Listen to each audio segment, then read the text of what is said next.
hu anu se de biara da ne nsema eba update o update na update ne say na anu ya da ye betwe mu abrantie taxi ni driver bi a chese ababa we bi a friend ma adu age ne sika edi a na busuafo nyina ka sinta ababa yi wa yi sintie taxi driver yin ne class na busuafo nyina abrantie ko bodua ade ababa ku ababa wa yi osuntu ababa we yi wu afesu ya fa ne busuafo nyina ndase omo nyina omo ntititi se kwadu na chese asembede tene na ewo social media yi so Ghana fo ye nyina ya de anu batum aya ka se mbe ma no use strategy ne betumi aboa mekra me be kebu anu se betumi aboa mo na busuafo anche ene sanso betom monten so se na yesi ababa we ewu na me anka se ohime cha akra me ba ha no se be ka se yesi ababa we ewu na busuafo abra ba so sa na Ghana fo dodo na ka se she deserve it na we na air taxi driver ya baba onti so baba betu ne nutuo ka se aya de ababa wa no onwu ye na mbo na ababa wa ne crampo still na ope oda ho pese otwe ni bi se ne ni ate say na air taxi driver no ekire ni nsem bra enkum maame ya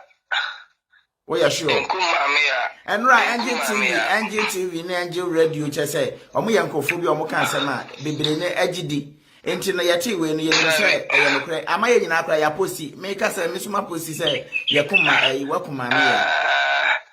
bra mechanic say obi ka sa asem na oya torofo me anka sa obi akra nyemi interview musa about Maame Yaa issue no one first person we hear me say interview Maame Yaa na no kra Monday no omukwa yi won soko ombedru enti ni sister kra be hia me Techman station a also omukwa yi afi no maba omubere no maba me aka asem no oh Maame Yaa nwi okay Maame Yaa nwi okay na de na tie wo mu ne se abusuafo no na omu nante ho se ombe ka se mimi dua bona kume sikita no mba to mutini ya na nya adwuma o fa tire se na omo pese omo dan omo pese omo dan dua no gu so nya sa ai nti omu ya nya adwuma nti ahra obi na mu afutuo se omu mra omu meta macho ne nane empokura me Maame Yaa me han ne dan wa hampo no oko market wo wanchi Maame no kohia na ka chenzo obeba na di nkomo o me issue ya ho nti Maame Yaa nwi di omu ya na ya torose eno mu di no okay Maame Yaa nwi ena busum no di asem all right busum di asem wi ansa no okum nipa no eno onkum nipa hye obone to ema nipa ne yare okay ema mu tinhu se eduabo ansa no maba akire Maame Yaa dane okay nti me to mi mama mele pa okay mini mama mele empo matra himfie ikromu enkinkeso himfie wana midi agro me na nane ye epokua kinkeso hema okay nti mini mama mele ni nso na mde bodu anso enya ade se obeku Maame Yaa frede ebebo akra na to ansa na mo aba Maame Yaa ka asem na ese de yabobo ba no mu peso mu ba but dua ni nkun ge no okay and I get room the tag him no kra minim girl me hu baby akra da me shia ni baby ada empokra me taxi amatra me di adwuma mpo brazi Maame Yaa be nya picture bra okay me phone na me use no na picture say mu wi aye no me ni picture ni stesia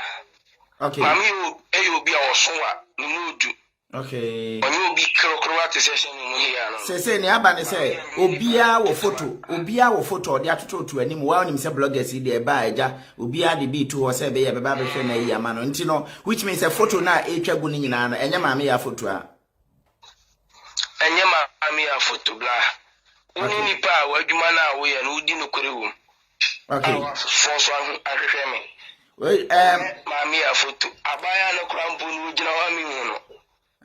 eye woni bibi esan se ye bepese ye no obedi nkomo another time ye good but em se ne we ye ni de se ne interview na ye nti ma mimusa o mienu bi nso so ye bedi kan release ye no atoma ma nkofo ahu se wan kasa no wonye obi a waba otum po se chenchena atwan se oku Maame Yaa obi anim se broken heart na bi a ya obi nti na odi yesa Maame Yaa se menua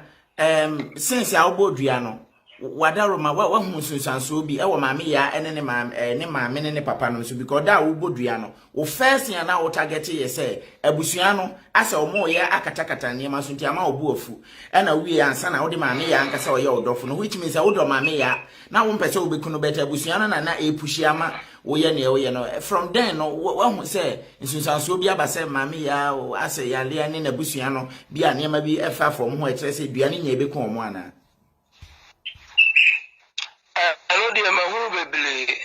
mahuru bebre me na namokura afra me ama makwa ahemfi amoma yakọ amoma ye niema me ye hunu se dua no omu dane akire bato omu dane andane adua no bedi asem no me ankasa no nokure ni me mfansie me obi a issue e ba ama me so me nante pa oh okay ama me so me nante pa but ba bia makobia no omu try omu best so omu be dane adie no but enyi okay enyi empukra ne ma menua ba ko a me bese me boni din afre me ka kire me se osonda 3 times ni nyina na yi ofie ho enipa miensa ne da ho enipa miensa ne da ba ma so mu ntu on kra de ko kopɛ bosia na ko de abla me ni akoda na me se da bi omu nyi mu fu so ntu ansa ni akoda ne because so mu na ma me giska na kra me gena kwa okay eye ma ya mra ni akoda ne asem yanko ne fast wadaroma wo bo me besi ma be mi no pe bone tofa ma ye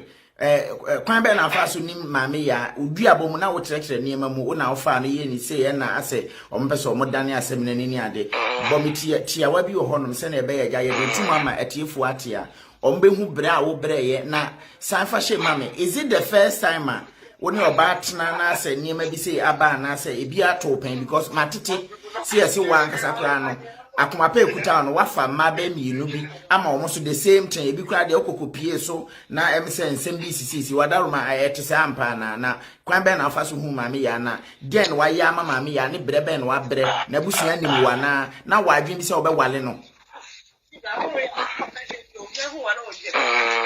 de tiene se me mafa emami nwa me sample ekwa na ya be kana se ni nyina me obi a me fa ba mpese ba ne be like niema bia obebusa me na minni enti se adwuma na opa na me do atum enti me first girl oba me fa no kra ama Maame Yaa de beto so am di se adwuma ye oba bia me fa no